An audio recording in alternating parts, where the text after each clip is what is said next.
Check out FlipsideGaming.com for all your gaming needs. Use the promo code HEROES to save 10% on all orders over $10.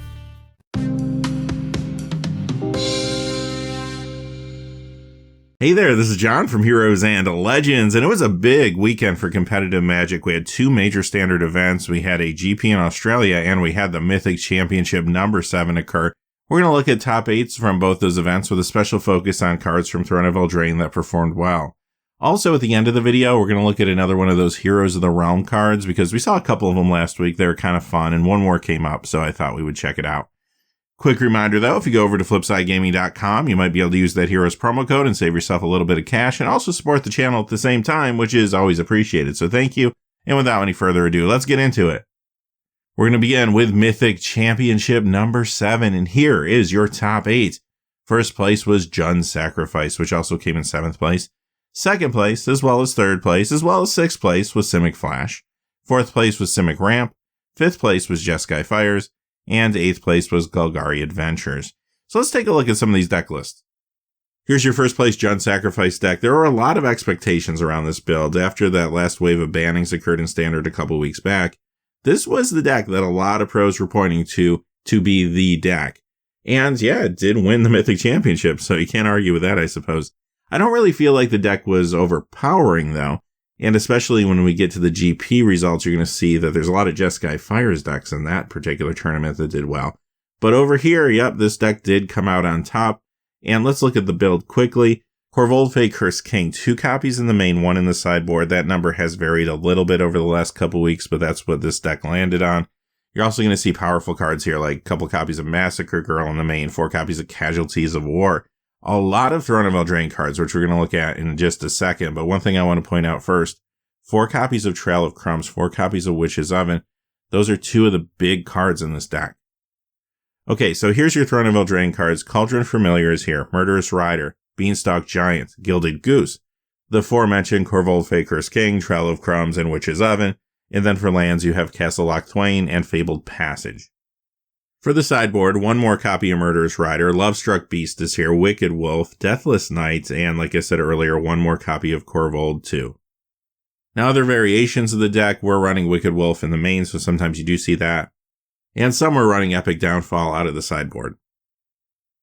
Okay, here's your second place Simic Flash deck, and these decks did quite well in the Mythic Championship. The thing with Simic Flash is this is a deck that for the most part was actually around last season. There were a lot of cards from Throne of Eldraine that enhanced it, which we'll look at in just a second, but you're going to see a lot of the older cards here from other sets. Things like Paradise Druid, Hydroid Crisis, Frilled Mystic, Nightpack Ambusher, 4 copies of Nissa Who Shakes the World here as well. So a lot of cards that have been hanging around for a while. But Throne of Eldraine brings the deck together with Brazen Borrower, huge card this weekend, this was showing up everywhere. Mystical Dispute, another big card, Castle Vantress, and Fabled Passage. The sideboard has Lovestruck Beast, 2 more copies of Mystical Dispute, and Kenrith's Transformation. 4th place is Simic Ramp, and there's some similarities between the previous deck and this one, but really it's doing some different things. 4 copies of Nissa Who Shakes the World, that's consistent. This one's running 4 copies of Hydroid Crisis, but there's a lot of other things happening here. As you can see, you have a Boreal Grazer, Leafkin Druid, Growth Spiral, 4 copies of Risen Reef as well for card draw. Endray's Forerunners, a singleton of that in the main. Finale of Devastation, a couple of those, Quasi Duplicate. So you're trying to build up a lot of mana for a big finish.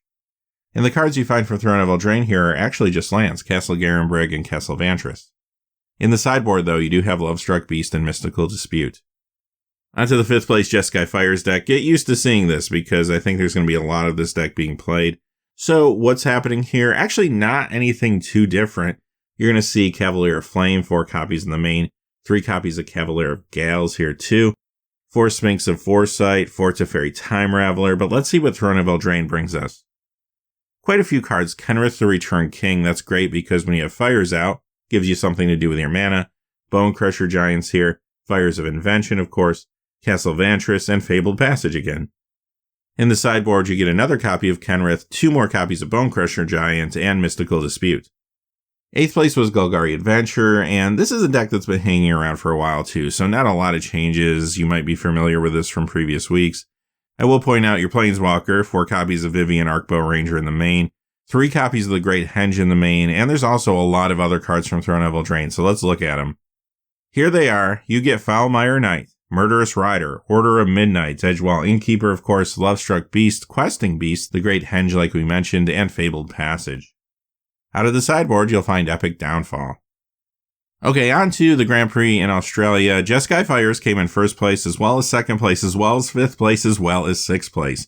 Third place was Simic Flash. Fourth place was Simic Ramp. Seventh place was Mardu Knights. Eighth place was Golos Fires. We already looked at most of these decks, but we have not looked at Mardu Knights or Golos Fires yet, so let's look at those quickly.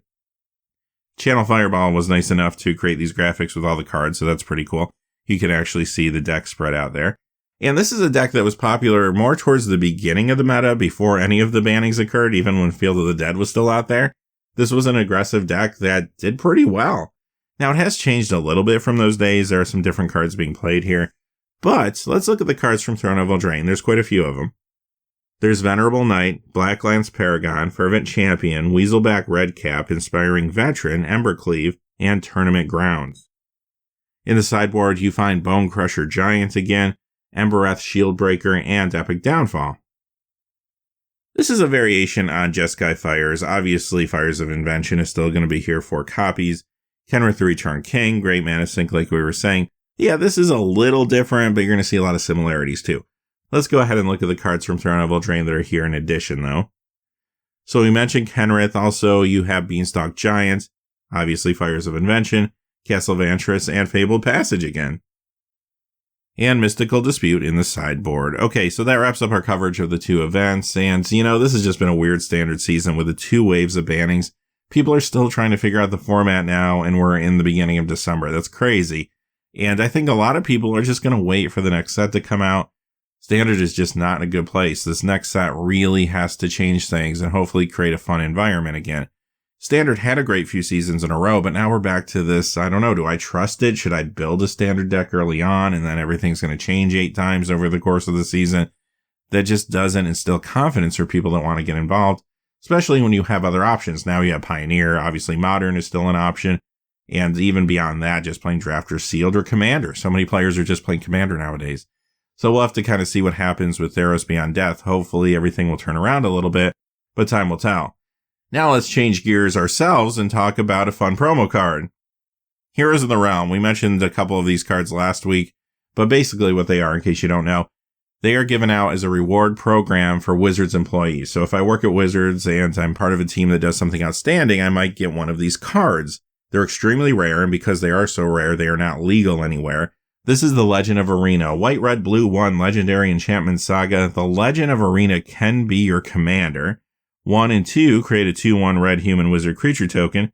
Spells you cast this turn cost 1 less to cast for each wizard you control. And 3, search your library for a planeswalker card, put it onto the battlefield, then shuffle your library. It enters with an additional loyalty counter on it for each wizard you control. These cards are just fun to look at. Obviously, I don't have a lot to say about it. We'll never see or touch these cards most likely, but there you go. Alright, with that being said, that's our news update for today. Until next time, hey, thanks for watching. Please remember to like and subscribe, and have a great day. Hey, thanks for watching. This video is made possible through the generous support of viewers like you on Patreon. Check out the description below for links to our Patreon page, as well as our Amazon affiliate store, where a small percentage of all sales will also help support the channel. Finally, if you haven't had a chance yet to subscribe, hit that subscribe button so you don't miss any of the new videos on Heroes and Legends. Talk to you again soon, and have a great day.